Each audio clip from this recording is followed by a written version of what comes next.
శివాజీ గారు నా అభిమానత, నాకు ఈ విషయం తెలియదు, వినండి.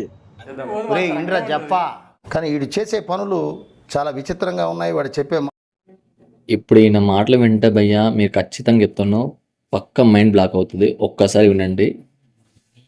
10th క్లాస్ ఫెయిల్ అయిపోయిన లంజ. ఏమండి మీఠా గారు, మీరు ఆ బూతులు పంచకు ఆపండి.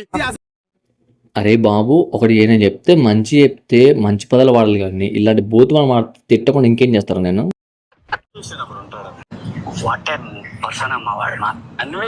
కాదు, ఇది విని షాక్ అయ్యా నిజంగా. చూసారా భయ్యా, ఈయన గురించి గొప్ప చెప్తే ఈ చెత్త నా కొడుకేమో తిట్టాడు. ఇంకేమనాలి ఈ ఎదవని? మీరు చెప్పండి.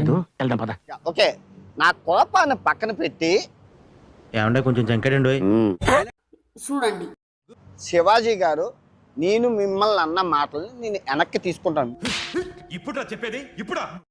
ఇప్పుడు ఏం జరిగిందంటే భయ్యా, ఏమంటే చేతులు కాలాక ఆకులు పట్టుకున్నట్టు చూసినావా? ఇప్పుడు అదే చేస్తున్నావు అన్న కూడా. ఇప్పుడు అంత అయిపోయిన తర్వాత ఇంకా అయిపోయింది, కొత్త చెక్కేస్తాను. ఇది అమ్మ దేవుడికి ఎంత తెలుసు, నాకు అంతకన్నా తెలుసు. నాకే అంత తెలుసు. నేను పట్టిన కుందేళ్ళకి 3 కాళ్ళు. నేను చెప్పింది విను.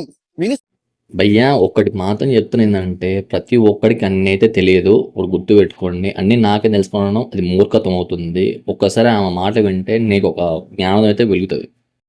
భయ్యా ఇతని ఛానల్కి ప్రెసెంట్ నాకు తెలిసి 2 లక్షల మంది దాకా వెళ్ళిపోయారంట దాదాపు.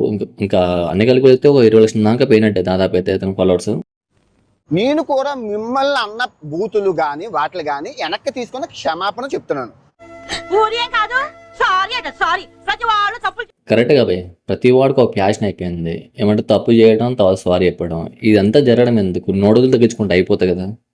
చూడట్లేదు ఈ మధ్య మేము మీ కంటెంట్, అదే చెప్తున్నాను. నోటి దోలనండి, నిజం అనుకోండి.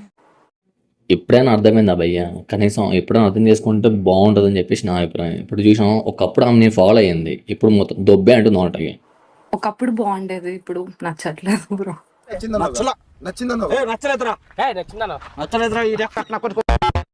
ఇప్పుడు నువ్వు హిందూకి యాంటీ అయిపోయినా భయ్యా. నువ్వు గనక ఇండియా వస్తే మాత్రం పిచ్చా కొట్టుడు కొడతారు భయ్యా, ఇది మాత్రం గ్యారంటీ. దయచేసి ఇండియాకి అయితే రాకు నువ్వు. మన సీతాదేవి పద్ధతిగా చీర కొట్టుకున్న రావణుడు అపహరించుకుపోయాడు. అరే ప్రెసెంట్ టాపిక్ ఏంటిది? నువ్వు మాట్లాడుతున్న టాపిక్ ఏంటిది? అప్పటిదానికి ఇప్పటిదానికి ఏమైనా పోలికుందా? నువ్వే చెప్పు, ఒక మాట చెప్పు.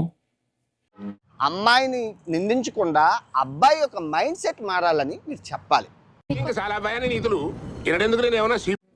మాట్లాడడం కరెక్ట్గా భయ్యా. నువ్వు పెద్ద ఇన్ఫ్లుయెన్స్ అని చెప్పేసి నువ్వు అనుకుంటున్నావు, నువ్వు పెద్ద తోపు అనుకుంటున్నావు, కానీ ఒక్కసారి జనాల నుంచి నెగిటివ్ వచ్చిందంటే ఎంత పెద్ద తోపైనా పడిపోవడానికి 1 నిమిషం చాలు.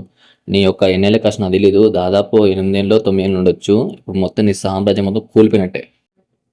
కష్టం భయ్యా, నాకు తెలిసి అన్సపోర్ట్ అయితే చాలా వరకే బీభత్సంగా ఉంది. ఇక తేరుకోవడం అయితే ఆయన వంతే. ఏమో అనుకుంటున్నాడు, ఇక అయిపోయింది, కొత్త చెక్కేస్తాను ఇది. ఇక గరికాపాటి గారిని, శివాజీ గారిని ఎవరికి సపోర్ట్ ఇస్తుంది నీకు అర్థమవుతుందా?